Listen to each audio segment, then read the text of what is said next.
Will you still need me? Will you still feed me when I'm 64? It's my birthday today, and no, I am not 64 yet. But this song popped into my mind as I thought about what to reflect on. These last 3 years have contained many changes in my life, the major one being my husband ending our marriage and the series of events that event began.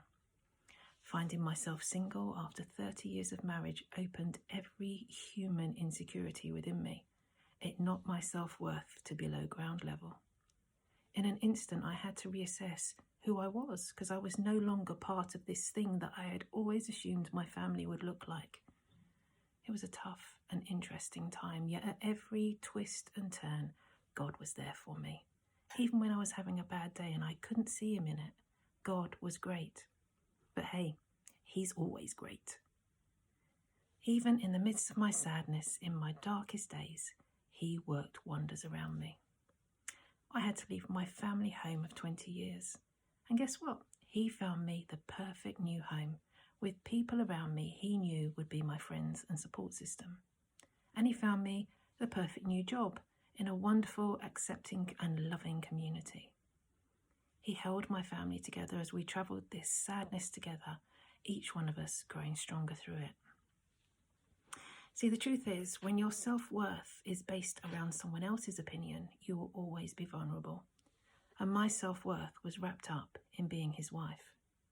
I forgot that God made me to be me.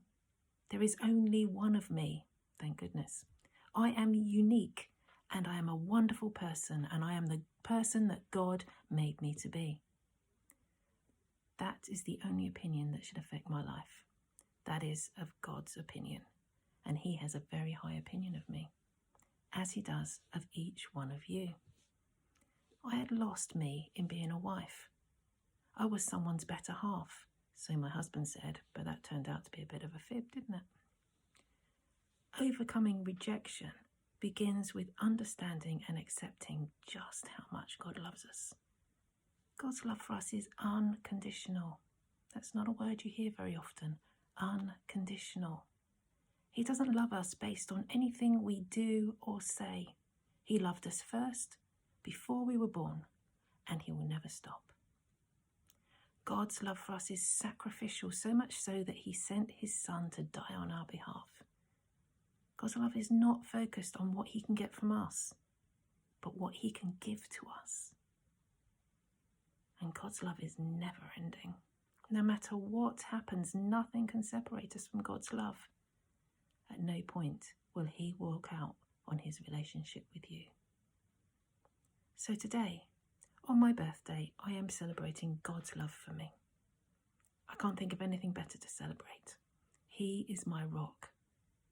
Will you still need me? Will you still feed me when I'm 64? The truth is, yes. Yes, he will, always and forever. And the bigger truth and the most wonderful thing is that that's true for all of you too. Whether you know him or not, God's love for you is unconditional, and there's nothing you can do to change that. Have a wonderful day. God bless.